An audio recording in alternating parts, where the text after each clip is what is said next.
So in the last video, we talked about two different identities. One is the difference of two squares, so the difference of two perfect squares. Another is the sum of two perfect squares.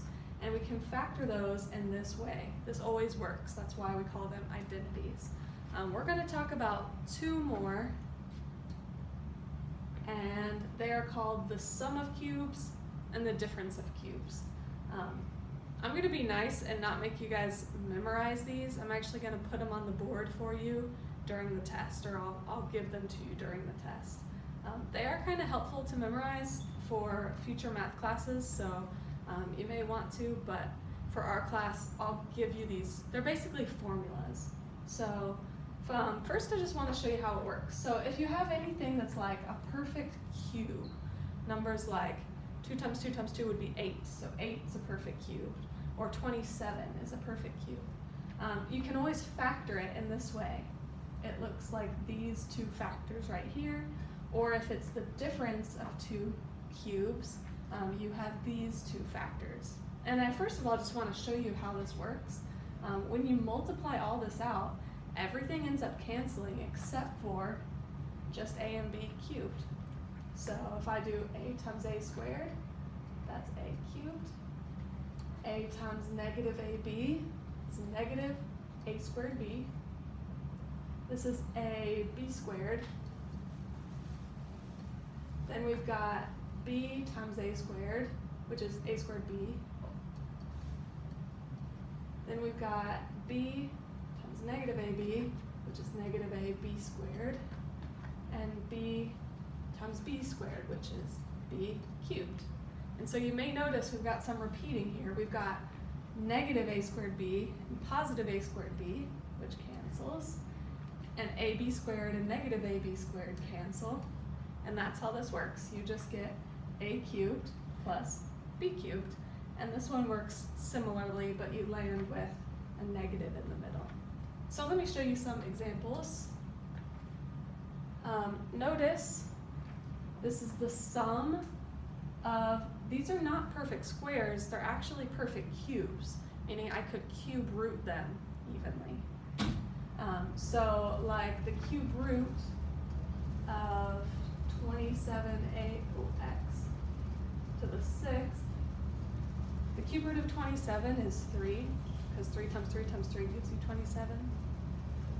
And the, cube root of x to the 6th, so like what times itself 3 times would give you x to the 6th, that would be x squared. Or another way of thinking about that is 6 divided by 3 gives you 2. So that's what we're going to call our a. That's like the first part of our expression here. We're going to call this a. And then for b, we're going to cube root the 125. The cube root of 125 is 5, because 5 times 5 times 5 gives you 125. Feel free to use the calculator on that. And so this is what we're going to call b. And then basically you can just plug your a and your b into this formula here to figure out your two factors. So it's a plus b times a squared minus ab plus b squared. Make sure that's right. So just fill in 3x squared for a, and for b, fill in 5. So I've got, be careful right here. We're going to do a squared, so I need to do this entire thing squared. 3x squared squared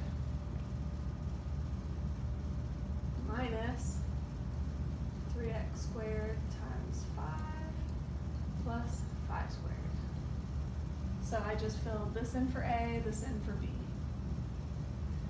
And that's pretty much it. Just simplify a little bit.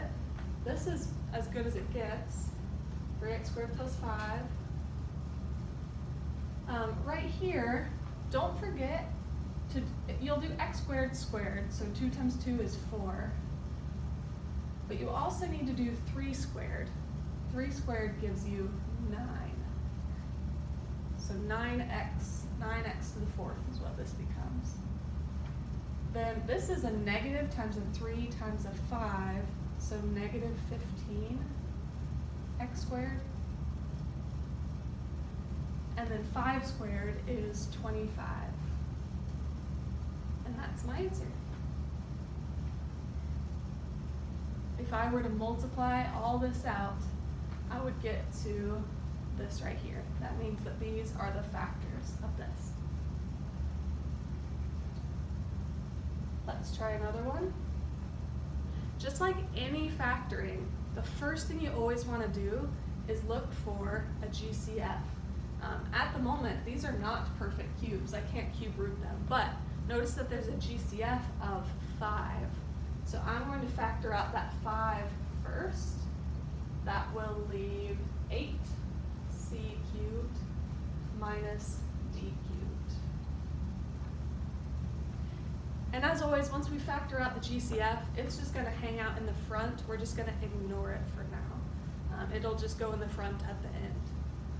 So to find my a value, I'm going to cube the 8c cubed. This is my a.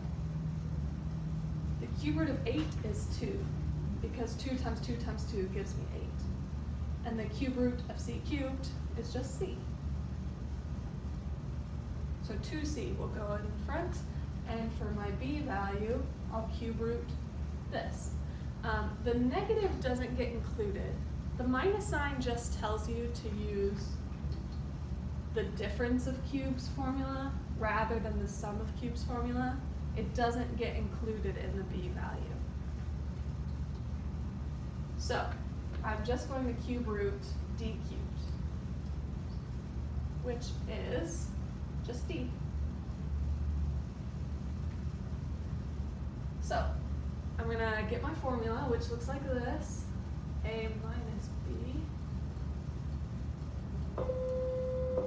Bus 125 is on campus. Bus 125 is on campus. Note that this was the one for the difference of cubes, not the sum of cubes. So we're going to use this one since it was the difference of cubes. And then I'll fill in 2c for a. And for b, I'm going to fill in just d, which is kind of weird, but replace b with d. A squared means I'm going to do 2c squared, make sure you square all of it, plus 2c times d plus d squared. Again, just fill in 2c for the a's and fill in d for the b's. And now just simplify a bit. So 2c minus d is fine. 2 squared is 4, and c squared is c squared. 2 times c times d is just 2cd, and then d squared. Those are my 2 factors of this expression here. The difference of 2, oh, I forgot the 5. We had a GCF of 5 that went in the front, so I need to make sure I remember and put that in the front. All right, let's try another one. Again, notice this is not the difference of 2 perfect squares. I can't square root 8x cubed, but I can cube root it. So instead of doing the difference of square stuff, we're going to do the difference of cubes formula, which again looks like this: a minus b is a squared plus ab plus b squared. Okay, to figure out my a value, I'm going to cube root this. To figure out the b value, I'll cube root the 1. Again, don't include the negative, that's already included in the formula. The cube root of 8 is 2. Cube root of x cubed is x. The cube root of 1 is 1, because 1 times 1 times 1 gives you 1. And now fill those in. So 2x goes in for a, minus b. 2x goes in for a here,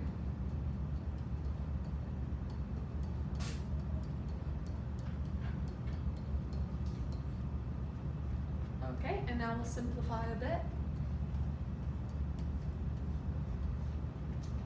2 squared is 4, and x squared is x squared. 2x times 1 is just 2x, and 1 squared is just 1.